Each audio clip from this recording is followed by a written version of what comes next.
is going one world government, one world religious system. Everyone will get chipped. I mean, here's this article. It's like, I remember a friend of mine, I asked him, this is like 20 years ago, and I said, well, what's your opinion on the mark of the beast thing? I mean, you think this can happen with this computer chip thing? He looked at me and said, it's absolutely impossible. There's no way they're ever going to have anything like that. The technology, we're centuries away from that. Here it is. It's already here. It's already here. Digital Angels got it. People have been chipped. It's there. It works. You can get scanned. And, I mean, it makes perfect sense, doesn't it? Look how wrong he was, huh? There you go. And it's to me, it's like, it's very sobering because you see this stuff happening. You watch our economy melting down, the housing crisis, the stock market. I mean, it's so multifaceted. There's so much going on the planet. It just seems like we're getting ripe. It's building towards something. It's accelerating towards something. I mean, the floods. What are they saying? The 500-year flood now in Iowa along the Mississippi. First it was the 100-year flood. Now it's the 500-year flood. Here in California, it's either the 100-year or the 200-year drought. I mean, it just, is this normal? Are we looking at just, weather patterns which are cyclical, because we haven't exported enough, we don't know, so we look at these as anomalies? Or are we actually looking, as the article I read in the first half hour, the idea that natural disasters are up 400%? Is that really an anomaly? Is that something we can look at and go, that's off the charts, folks? I can't, something's going on here. I need to pay attention. Does it coincide with these 1,000-year-old, texts, some of them which we've talked about tonight? In my opinion, it does. And this is why, thank you for having me on the show so I can at least give the information out and let people make up their own minds. Do you remember the movie Network? Howard Beale, played by Peter Finch. Remember, he was that anchorman who somehow he loses it, right? He loses it, but his ratings go through the roof the more he loses it. And it's one of the favorite lines, Lynn, I use on this program every once in a while when we just sound off is, leave me alone. Give me my television. Just let me stay in my apartment. Leave me alone. Wow. Leave me alone. That's what's starting to happen now with the housing crunch and the gasoline prices where people aren't going anywhere anymore. People just want to be left alone. And then they come in with, okay, we're going to have to chip you now. And people will bow down. They'll say, please, just leave me alone. Just leave me alone. Give me my TV dinners, my TV, my entertainment. And when you really look at our media, it's like, the earthquakes hit in China, and then it falls off the radar. It's now been like 3 weeks. It's not news anymore. It's gone. We don't care. Myanmar, same thing, 120,000 people. Well, that's good. We'll have World Vision clean it up. I mean, the place is a total disaster. Even Katrina, much of the city is still in ruin. And yet, what do we see constantly? The antics of Paris and Brittany and OJ and the whole crew. Anything to keep us distracted. Anything to keep, in my opinion, the people asleep. And yet, we see this. When I get an article like this talking about, the chips, and look, I'm not there at the Bilderberger meeting. I have no idea whether this is true or not, but I find it very interesting because I know the technology is there. I'm aware of Digital Angel. I've been on the site. I've looked at it. I followed this thing ever since the inception of it, with the idea of chipping the population, and I believe at one point it will be used. I mean, they will chip the world's population. You won't be able to buy, sell, or trade. And this is a prophecy in the book of Revelation written 2,000 years ago. I'm not making this stuff up, which begs the question, is the guy that's writing this stuff, it seems like he's benevolent. It seems like he's trying to warn us of something. It's like he's telling us what's going to happen before it happens, very specifically, not, again, with all due respect to Nostradamus, not in these kind of fuzzy quatrains, really very, very specific what's going to happen, that you won't be able to buy or sell. The chip will come underneath the hand or on the forehead. I mean, 100 years ago, people would look at that line and just go and shrug their shoulders. They didn't have a clue. And now it's here. Now it is here, indeed. So let's talk a little bit then and bring in this UFO Great Deception. Who are you saying the deception is the creation of a visitation done by Earthlings, as Werner von Braun thinks could have happened, or truly a visitation? I think that these guys are, first of all, fallen angels. That's what I believe. I believe that they're not who they say they are. They're not aliens from the Pleiades or any of this other stuff.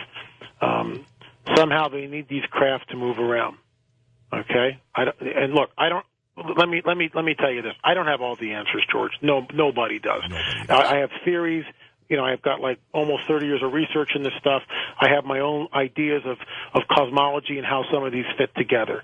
I believe that the craft is made because they no longer have access to where they used to have access to, some of them. What do you mean by that? Well, I believe that the craft, first of all, I believe that they're interdimensional, and the craft allows them to flit between that dimension and this dimension. Almost like a time machine. Sort of like one, yes. Where we see other angels, the good guys, apparently can manifest at will. In other words, they just show up. For instance, and we all know this. I mean, most we live in a Christian. You mean nation. Like our guardian angels? Well, like a guardian angel, or like when the angel appears to Mary, let's say. Okay. Right? I mean, we all know the story. The angel appears and Mary freaks out. It's like, oh my gosh, what's this? Who wouldn't? Exactly. Who wouldn't? I know I would. I mean, these beings are very powerful, and Mary is afraid, and the angel says, "Don't be afraid. It's okay." And that's what you see when these things manifest. The good guys manifest. People are on their faces. I mean, they write on their faces, and the angel usually has to go over, according to the text and the stories, and touch them, and then they kind of get up and they can function on some level. I mean, they're so overwhelmed by the presence of these things. Look, let me just give you a sidebar on that. Okay, I've had encounters with people who I would believe are demoniacs. Now, this can sound really sensationalistic, and it's not the point, but. For instance, one person very recently, I came into contact with this person and realized that this person probably was demon-possessed. And I don't say that lightly. I mean, I'm not the kind of guy that sees a demon under every rock. Right. I mean, this is out of 10 years, I would say this is the second one in probably a decade that I've come across. All right, and I did something foolish. I began to pray for her and curse the thing in her.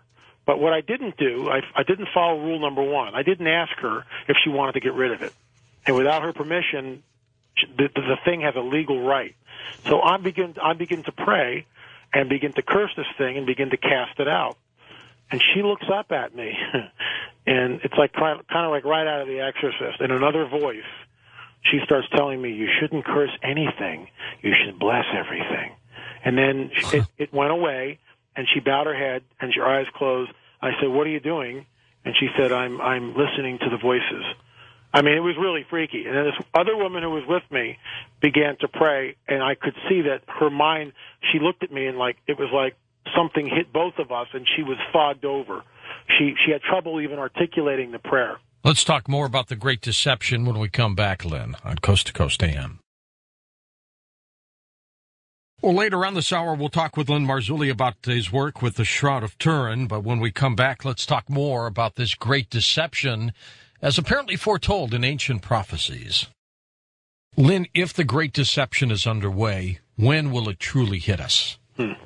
That's the question. Well, first of all, I'm not a date setter, and I don't consider myself a prophet. I'm just looking at stuff, the prophecies which I've looked at, and what's shaping up in the world. And I would say this, that the most supernatural event, ongoing supernatural event, I'm going to use the term supernatural event, okay, is the whole ET thing. According to George Flower, there's about 10,000 sightings per year. He actually says about 5,000 reported, another 5,000 go unreported. So let's just say for filers, let's be conservative. Let's say it's not 10,000. Let's say it's 5,000.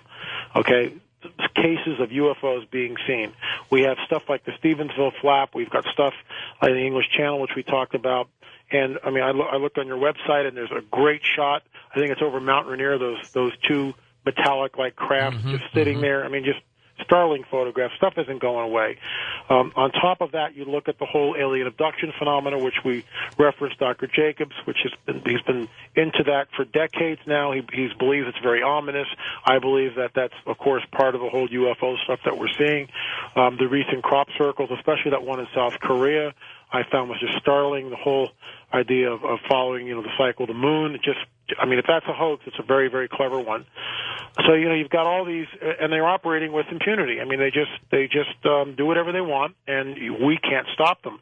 I had an interesting conversation, and just let me end with this, and I'll kind of hopefully wrap it up here. We get back on point. Had an interesting conversation with a gentleman